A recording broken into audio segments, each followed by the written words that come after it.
எல்லாருக்கும் வணக்கம். லால் சலாம் படத்தோட ஆடியோ லான்ச் ரொம்ப சந்தோஷமாக இருக்குது. எல்லாருக்குமே தெரியும் இது வந்து ஒரு சென்சிட்டிவான பொலிட்டிக்கல் ஃபில்ம் அண்ட் எனக்கு பர்சனலாக ரொம்ப இம்பார்ட்டன்ட் ஃபில்ம். ஏன்னா ஒரே படத்தில் Rajini sir, Rahman sir and Vikranth இவங்க 3 பேரோட வந்து எனக்கு வந்து ஒரு வாய்ப்பு கிடைச்சிது. அண்ட் எஸ்பெஷலி ரஜினி சார் அவர் கூட ஒரு படத்தில் வந்து நடிக்கிறதே ஒரு கிஃப்ட்டு. பட் அவரோட ஒரு ஹீரோவாக நடிக்கிறதுங்கிறது எனக்கு தெரிஞ்சு எவ்வளோ பேருக்கு கிடைக்கும்னு தெரியாது. அந்த விதத்தில் I'm very lucky and I'm looking forward to the release. படம் ரிலீஸ் ஆகும்போது கண்டிப்பாக பேசப்படும்.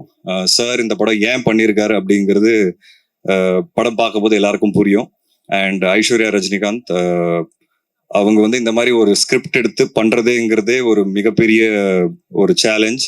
அண்ட் அதுக்கு ஒரு தைரியம் வேணும். அண்ட் அதுக்கப்புறம் சார்கிட்ட போய் கன்வின்ஸ் பண்ணி இந்த மாதிரி ஒரு படம் பண்ணணும் அப்படிங்கிறது அதுக்கு அடுத்த சேலஞ்ச். இது எல்லாமே அவங்க எடுத்து ரொம்ப ஸ்ட்ராங்காக ஒரு படத்தை வந்து டைரக்ட் பண்ணியிருக்காங்க. அண்ட் எனக்கு தெரிஞ்சு அவங்களோட ஒர்க் கண்டிப்பாக இந்த படம் ரிலீஸ் ஆகும்போது பேசப்படும். ஒரு நல்ல படமாக இருக்கும். அண்ட் ஆடியோ ஏப்புள்ள சாங் ரிலீஸ் ஆயிருக்கு. அண்ட் ஒரு திருவிழா சாங் ரிலீஸ் ஆயிருக்கு. இன்னைக்கு மொத்த ஆடியோ ரிலீஸ் ஆக போகுது. So I'm very lucky and happy to be here. எல்லாரும் படம் பாருங்க, கண்டிப்பாக எல்லாருக்கும் படம் பிடிக்கும். அண்ட் ட்ரெய்லர் கூடி சீக்கிரம் ரிலீஸ் ஆக போகுது. இது ஒரு நல்ல மெசேஜாக இருக்கும். ஒரு ஸ்ட்ராங்கான ஒரு கரண்ட் இந்தியாவில் நடக்கிற விஷயங்கள் சார்ந்த ஒரு படம் எல்லாருக்கும் வந்து கண்டிப்பாக ரீச் ஆகும். தேங்க்யூ. இல்லை, நான் ரொம்ப டீட்டெயில் சொல்ல முடியாது.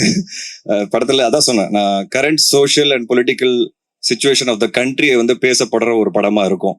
அண்ட் இதில் வந்து கிரிக்கெட் இருக்கு. பட் கிரிக்கெட் மட்டும்தான் இருக்குன்னு நினைக்காதீங்க. கிரிக்கெட் ஒரு ஒரு டூலாக தான் யூஸ் பண்ணியிருக்கோம்.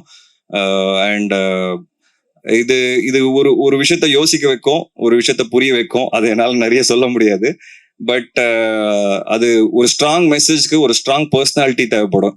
அண்ட் அப்போதான் அது ரீச் ஆகும். அந்த விதத்துல எங்களுக்கு தலைவருக்கு ஓட பெட்டரான ஒரு ஸ்ட்ராங் பர்சனாலிட்டி எனக்கு தெரிஞ்சு இந்தியாவில் யாருமே இல்லை.